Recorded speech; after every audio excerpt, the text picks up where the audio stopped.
My name is Jeffrey Van Wingen. I'm a family physician practicing in Grand Rapids, Michigan with 20 years experience. The point of this video is to help you shop safer and get takeout food safer during the stay-at-home shutdown due to the coronavirus pandemic.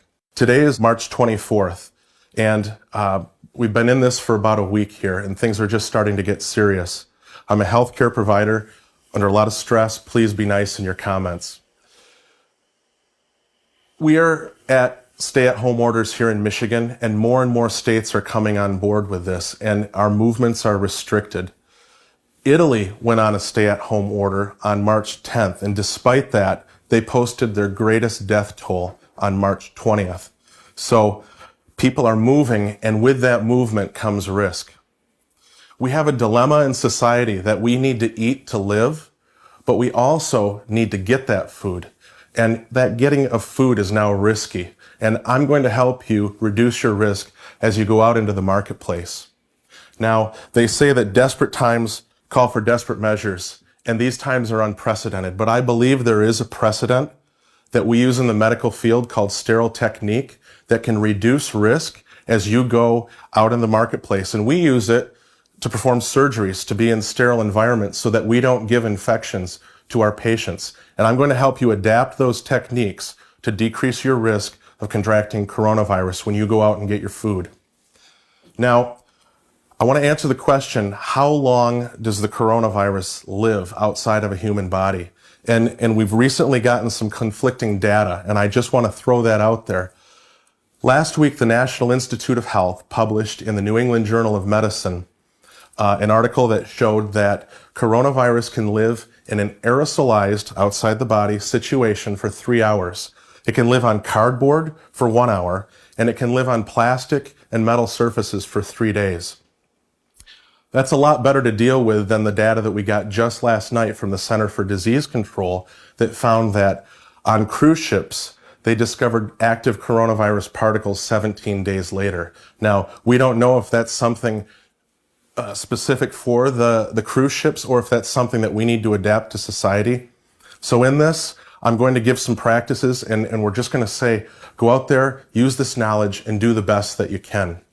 Now, when you go out to get your groceries and you bring them home, try not to bring them into your house unless you absolutely need them. Now, if we're going to go with the logic of the National Institute of Health, we could leave those groceries in our garage or on our porch for 3 days. And if you use a shopping service, please don't have them come into your house. Have them dump them outside so that you can bring them in when you need them. And if you must bring them in, we're going to go through some tips using these modified sterile techniques to remove possible coronavirus from the groceries containers and the groceries themselves. Now, thinking about how I can explain this to a public, imagine that the groceries that you have are covered with some glitter. And your goal at the end of this is to not have any glitter in your house, on your hands, or especially on your face. And imagine that disinfectants and soap, they have the power to dissolve that glitter. So when you're out in the store, it's not just about wiping down the shopping cart handle with an antiseptic wipe. We need to do more than that. We need to be better than that when we go into the supermarket. Here's some tips. Wipe down your cart. When you look at items and you're considering buying, commit to buy those items before you pick them up. You don't know if there's coronavirus on those, and you don't want to be putting coronavirus on those. Stores are doing better. They're sanitizing their stores at night, but they are not sanitizing every canned good and every plastic wrapped item. Don't go to the supermarket if you have any respiratory illness whatsoever. Furthermore, don't allow your loved ones over the age of 60 to go to the supermarket. We need to take care of our elders in these times, and we can bring groceries to them after we've ensured that they're safe. Plan before you go to the supermarket. Minimize your time in the supermarket. And I recommend that you get 2 weeks worth of groceries when you go. Now, before I go outdoors and get my groceries to bring them inside, I'm going to sanitize my table. I'm just going to use a standard disinfectant. And on that note, The Center for Disease Control says that we can use any standard disinfectant to rid our surfaces of coronavirus. I'm going to saturate this so that when I come to it and go back to it, I'm going to consider this as clean. Now this side of the table is going to be my clean side, and we're going to consider the other side of the table as a dirty side where we're going to put our groceries from outside the house.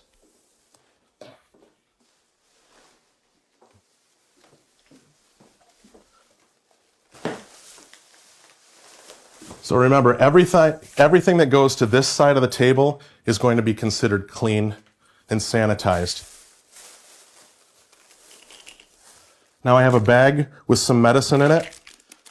I'm going to open that bag, but because I know that human hands have touched this medication bottle in less than 72 hours, I'm going to wipe that down. I'm going to place it on the clean side. But this box of cereal is a different story. It's a box that has cardboard, so we know that coronavirus can likely live on this surface for 24 hours. But on the inside, no human hands have touched this for more than a few days, so I can just dump that and I can get rid of the box. Now with this broccoli, I've got a couple different options. I could have somebody open my refrigerator, open the crisper, open the bag, and dump it right in the crisper, or I could just sanitize it. Now, I've got to bring some groceries to my parents. They're in their mid-70s, and I'm going to be dropping those off later today. So I'm going to grab this bag, put it on the clean surface, and I'm going to just dump their groceries into this bag. Now, I'm a big fan of cloth bags, but I don't think now was the time for me to take my cloth bags and increase risk. But if you must, after you're done with those cloth bags, consider them dirty and make sure that they go outside.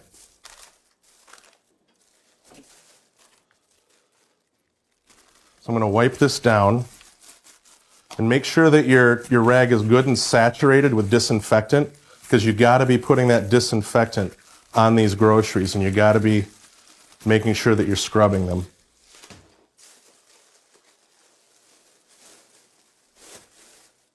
Now, one other thing that I could do with certain items, such as this bread, is I can use clean containers to dump items inside without touching those items. So I'm going to just dump this bread into this container to seal it off and not allow any sort of contamination of the bag.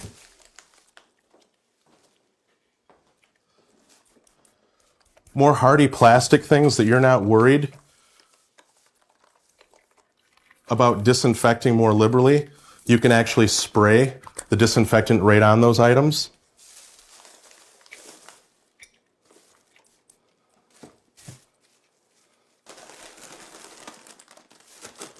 Now these chips, again, I could dump them into a container, but I'm just going to choose to spray them off. That's okay, before they go into the pantry.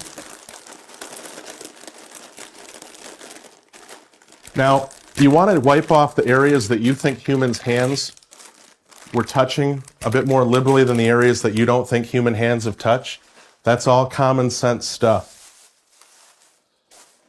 Now lastly, I've got some fruit here, and the way I'm going to handle fruit is I'm going to treat this fruit, which is pretty much porous. It's kind of like our skin. So if I wash that like we should be washing our hands for 20 seconds, then that should be just fine. I'm going to dump it in some soapy water here. And I'm going to come back and watch each one individually. And I do think that the better you are soaking the fruit, the better it's going to be as far as your chances of getting that completely sterilized from coronavirus.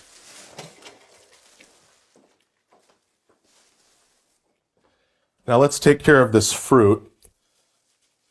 According to the Center for Disease Control, we should wash our hands with soap, getting lots of friction for about 20 seconds. So For video purposes, I'm going to be a little quicker here, but we should be spending ideally 20 seconds on each piece of fruit, just washing and scrubbing. I know all this seems like it's time consuming, but these days, in truth, people do have a bit more time on their hands. Let's be methodical and be safe and not take any chances. What I'm going to do is just rinse it off, try to get all the soap off it, and then we're good to go. Now let's talk about takeout. Okay, so I've just returned from foraging for some food. I have a clean table all around, some clean plates, and my goal, since I don't know the situation inside of the fast food restaurant, is to get this food over to here in a clean way and then get this cleaned off and get it outside the house. So to do that, I'm going to wash my hands here.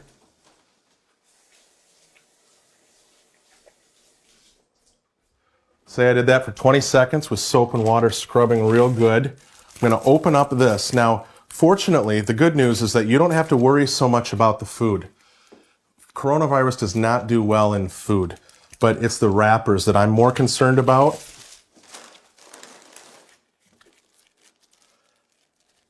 And I know you're asking, can I microwave this? And the answer to that is absolutely yes, you can.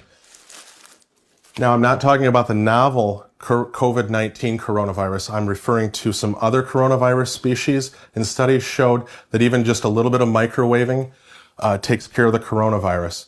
In addition, heat destabilizes the coronavirus as well. The downside is that on the other side, with frozen foods, you're not going to do so well. Some coronavirus species can live inside of a frozen environment for up to 2 years. So I would not consider your freezer safe ground to kill coronavirus. A good example would be a frozen pizza. You bring a frozen pizza in, you've got the cardboard box, you've got some plastic wrapping, and with that, you can dump the plastic out and consider the cardboard dirty, and then go ahead, clean your hands, and put that plastic into the freezer, and you're good. With ice cream, I would make sure that you use some disinfectant to scrub down the outside of the container before you put it into the freezer. With sauces, you want to try to get these sauces onto the plate without exposing to the packaging. Just do the best you can. Now, what I'll do is I'll throw these in the microwave before I start to eat them. I'm going to try to get them hot so I see some steam coming off them. When you do choose food at a takeout restaurant, I think now's the time to choose more hot goods over cold goods. And that's it. I'm going to ask you to share this video. It's not about popularity. It's about getting the word out with education. In these unprecedented times, safety out in the marketplace can literally save lives.